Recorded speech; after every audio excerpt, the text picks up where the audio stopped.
This is BBC World News America. Reporting from Washington, I'm Rajini Vaidyanathan.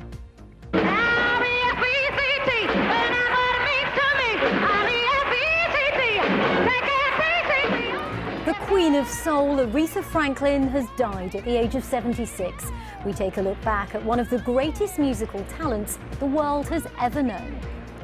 From presidents to pop royalty, tributes are flooding in. We'll also be live in her hometown, Detroit. And speaking with one voice, why hundreds of US newspapers have teamed up to articulate anger over President Trump's statements on the media.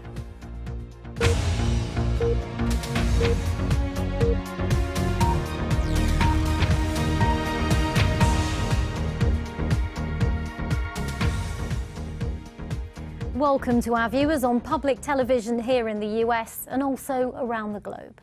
She was lovingly known as the Queen of Soul, but today her reign on the music world finally ended. Aretha Franklin died at the age of 76, surrounded by family at her home in Detroit, Michigan. She'd been diagnosed with cancer 8 years ago, but only retired from performing last year. Her career spanned 7 decades, but she'll be remembered for a voice so searing it will never be forgotten. The BBC's Aline McBall is in Detroit and has more.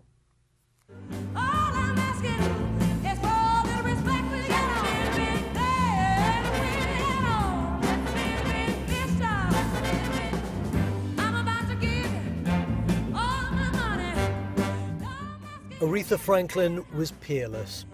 With a voice so stunning it could lift spirits, and so powerful it could, and often did, move those who heard her to tears.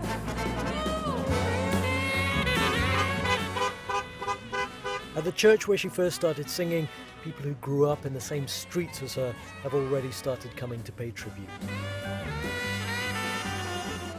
I was born and raised in Detroit. Born, on her music. Raised on her music. Yeah, it's a sad day. I'm a miss seeing her in concerts, but I still got her music to live on, so I'm good. As long as I can hear, I'm good.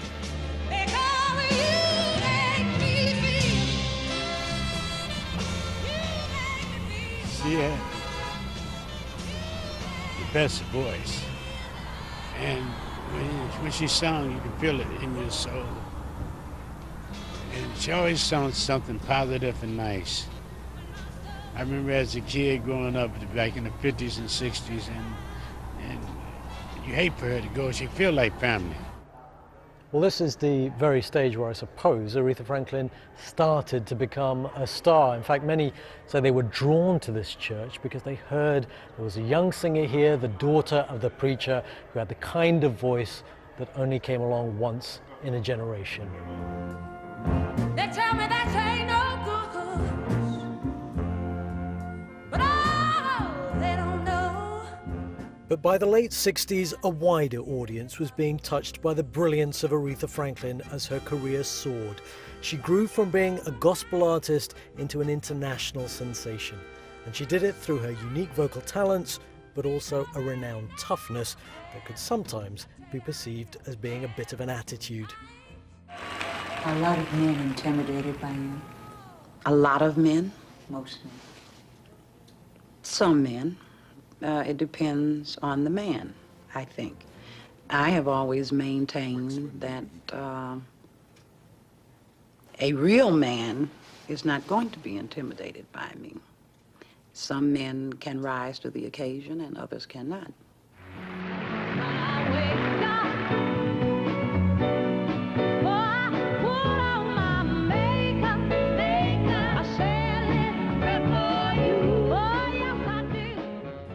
For all the molds she broke as a singer, as a successful black woman, Aretha Franklin came to symbolize more than just a sensational voice.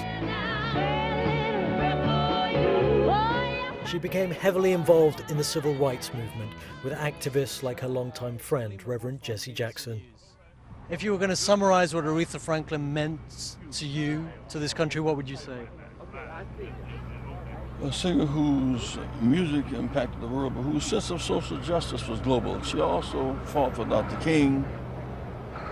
She fought for Nelson Mandela. She fought for Barack Obama. Her sense of community service was as broad-based as was her music.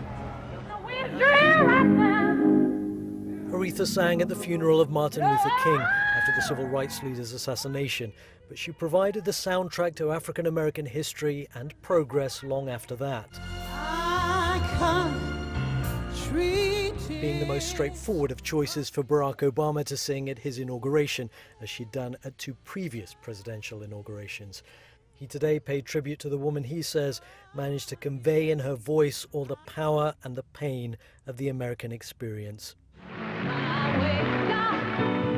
Amongst the tributes today, Carole King, what a life, she said. Annie Lennox. Sir Elton John saying rejoice in her remarkable legacy. And from Sir Paul McCartney, let's give thanks for a beautiful life. People in her home city feel they've lost a family member, one who was generous and who helped give them a sense of worth.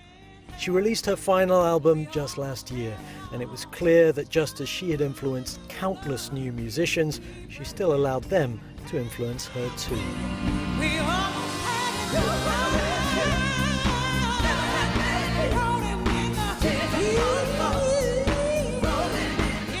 But the world has lost a musical giant who made it to the top in the toughest of times. Aretha Franklin, the Queen of Soul.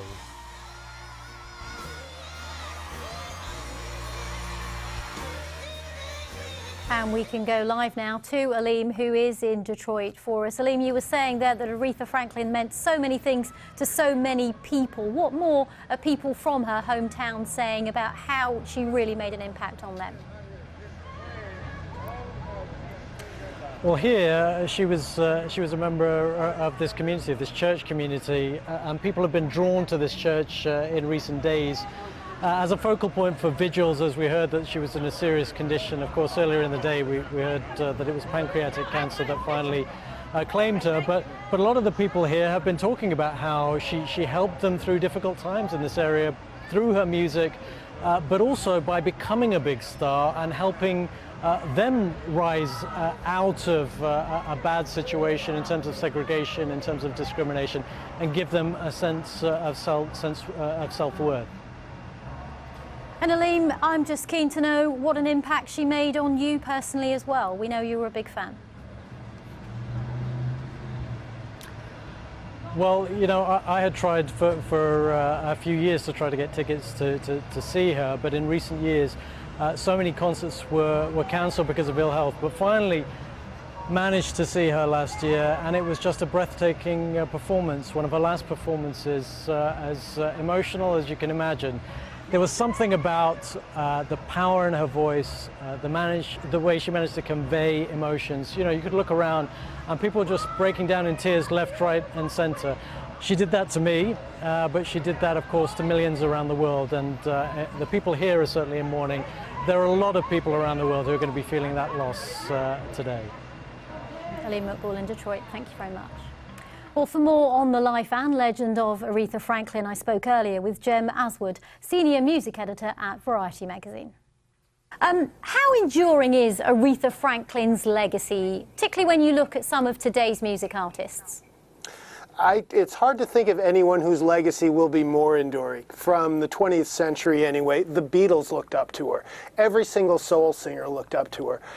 Maybe 2 hours ago, I interviewed Narda Michael Walden, who produced 4 of her albums in the 80s and in the 90s. And I said, who's the greatest singer you've ever worked with? Because he worked with Mariah Carey, he worked with Whitney Houston, and he said, Aretha made Whitney be Whitney. She wouldn't have been Whitney Houston without Aretha. And of course, Whitney's mother was one of Aretha's backing singers, so her influence is immeasurable. And what about her cultural influence? I mean, she lived through the civil rights era, you know, at the time of Dr. King, through to seeing a black president. How significant was her cultural contribution to the US?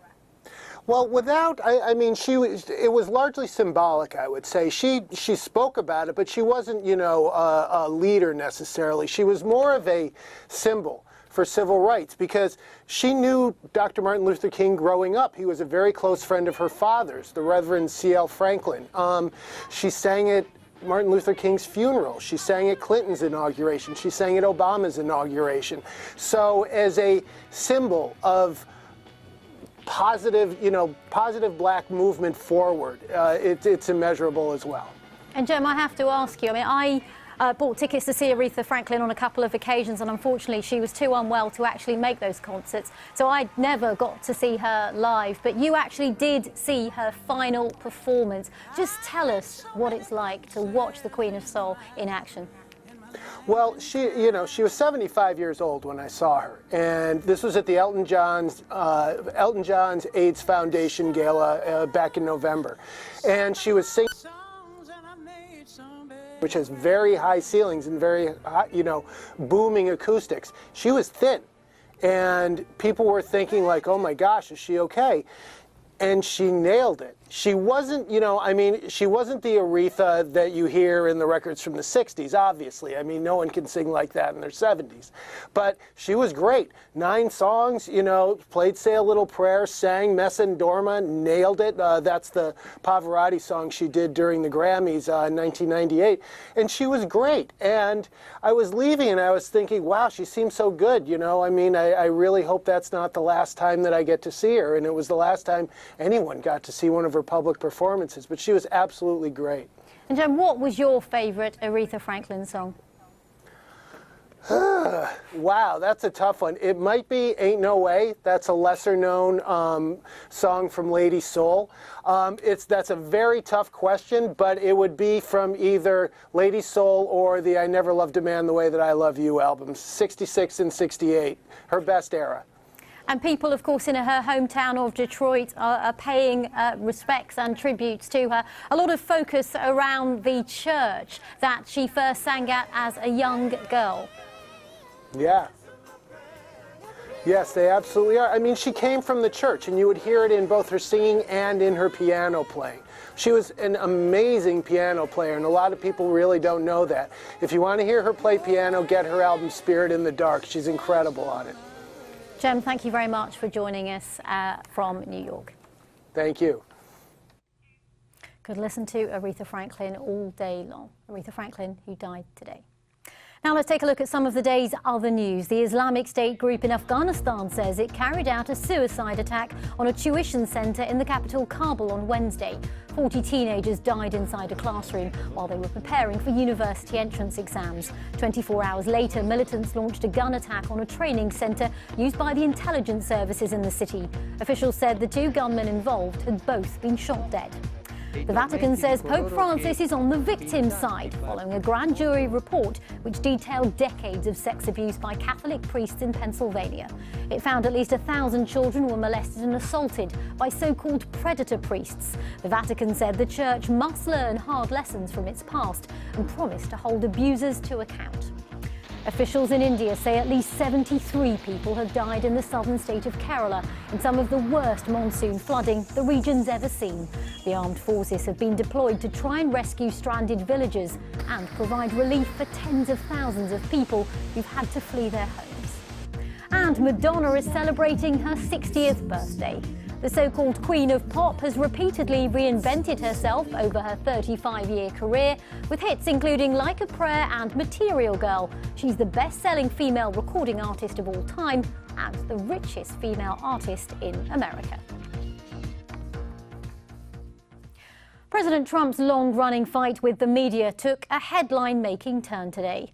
More than 300 newspapers across the US printed editorials critical of Mr. Trump's comments against journalism. In particular, they're pushing back against his claim that the mainstream media is the enemy of the people.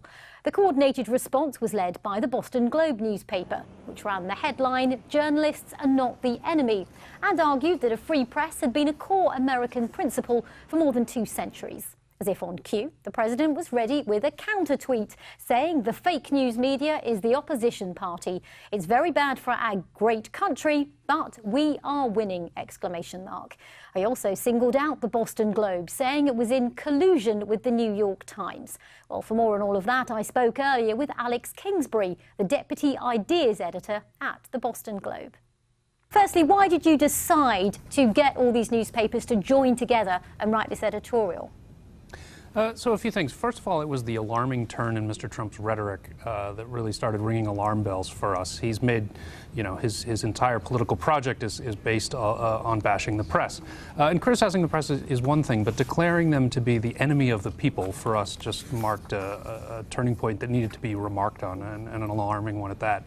And the second part is this wasn't one editorial. These were, we actually have 390 now that we've tallied up newspapers and news outlets around the country that, in their own words and in their own voices, spoke about what the First Amendment means, what the press means to them and their communities, and what it means to do this important work for a democracy.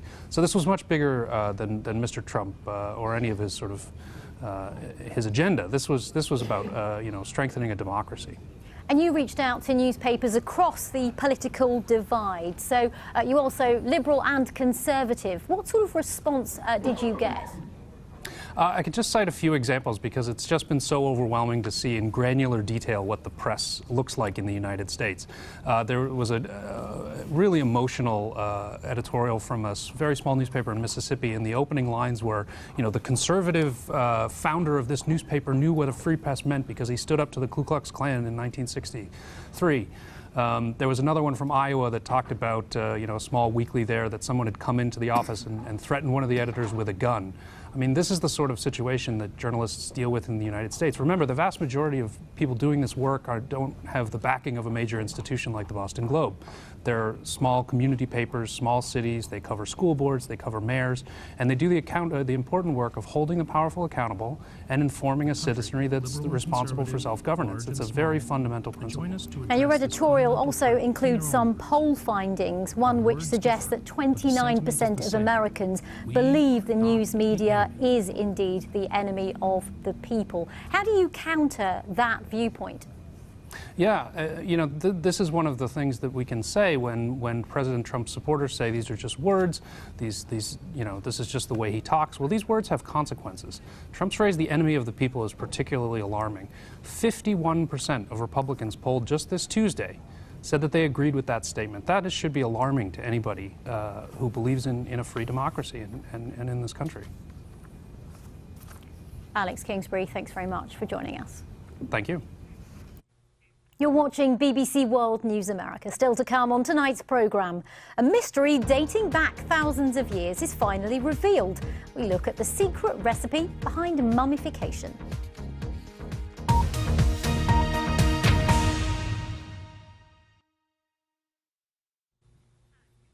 Two women accused of killing a half-brother of the North Korean leader Kim Jong-un are to face trial. They're accused of smearing the face of Kim Jong-nam with a toxic nerve agent at Kuala Lumpur airport last year. Jonathan Head has more from Kuala Lumpur. A year and a half after a shocking assassination, and these two heavily guarded young women are still the only defendants facing trial. They arrived at court this morning hoping for an acquittal, but were disappointed. The judge ruled the evidence backed the charge against them of murdering Kim Jong-nam, the estranged half-brother of North Korea's leader. The likely involvement of North Korea in the killing, he said, made no difference. Lawyers for Indonesian Siti Aisyah and Vietnamese woman Doan Thi Huang insist they were recruited by North Korean agents to carry out what they thought were televised pranks with harmless liquids. We are still very confident that we have a good defense, and we, of course, it does not mean that the judge has found them guilty. What it means at this stage is that the judge finds that there's a prima facie case made out against them and that the case must proceed. Now the court wants to hear their version of the story. 4 North Korean men, also charged with them, fled Malaysia the same day Kim Jong-nam was attacked. It's believed they ran the operation. Malaysia froze diplomatic relations. The North Korean embassy here still has no ambassador, and Malaysian diplomats left Pyongyang last year after being held hostage, their government said. And yet Malaysia is still refusing to blame North Korea for the killing. The 2 women headed back to jail. Many more months of court hearings now ahead of them. Jonathan Head, BBC News, Kuala Lumpur.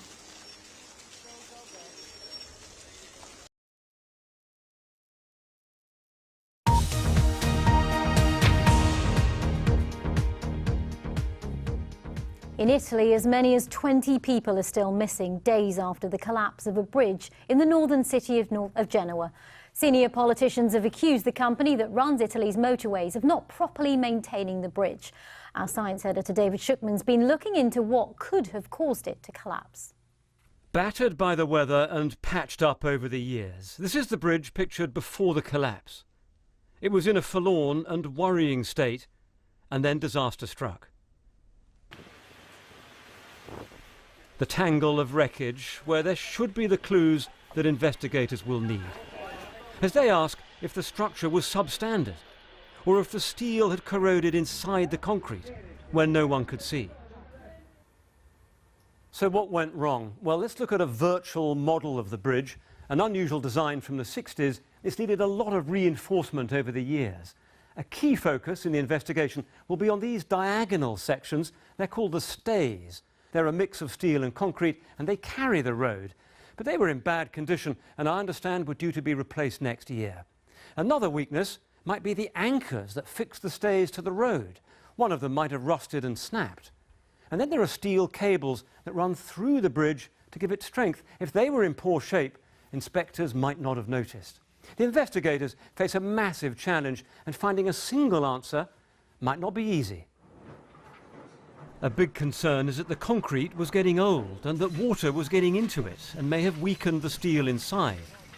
Concrete does deteriorate with time, does age, but the main problem, in fact, in this kind of construction is the steel inside the concrete, which, if corrodes, that can lead to severe problems. And that needs to be investigated, inspected and maintained. When the bridge was built, it was heralded as a symbol of futuristic engineering. But the standard of construction back then has left a legacy. Italy now has an estimated 10,000 bridges that need to be modernized. The cost will be tens of billions of euros. And the collapse has sent shockwaves to other countries as well. Inspections are now underway on bridges in France and Germany. The tragedy has sparked a crisis of confidence far beyond Genoa. David Schuckman, BBC News. Now, if you've ever been at the antiquities section of a museum looking at those Egyptian mummies and wondering how they've lasted through the ages, well, apparently now we know. An international team of scientists has revealed the secret recipe of ancient Egyptian mummification. Victoria Gill has more. Fabric fragments of ancient history. These 6,000-year-old pieces of linen contain the chemical secret of mummification. The Egyptian mummy, the body preserved as a vessel for the eternal soul, is an icon of this ancient civilization. It's been resurrected in many a Hollywood film. But far from Egypt's great tombs, here in a storage facility for Bolton Museum in northern England, the ancient Egyptians' embalming recipe has finally come to light, contained in textiles in the collection.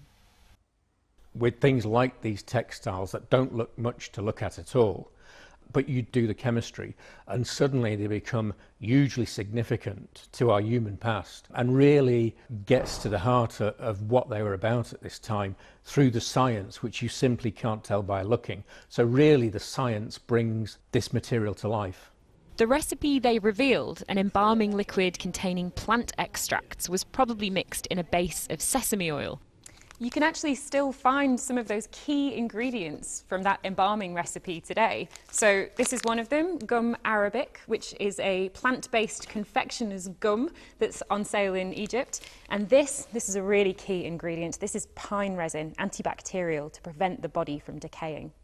The same mixture of substances was found on this intact mummy from 3,500 BC, showing that the process is much older than previously thought. Pushing the timeline of mummification back by 1,500 years, it shows to us that it wasn't just at the point where mummification we know was very popular, it was happening much earlier. So it was much more within the culture of Egyptology for much longer than we thought. So who knows what secrets scientists will unearth next in the storeroom of a local museum. Victoria Gill, BBC News, Bolton. Fascinating stuff to end the programme with. Well, remember, you can find more of all the day's news on our website, including tributes to Aretha Franklin, who died today. I'm Rajini Vaidyanathan, and you can find me on Twitter at BBC Rajini V. Thanks for watching.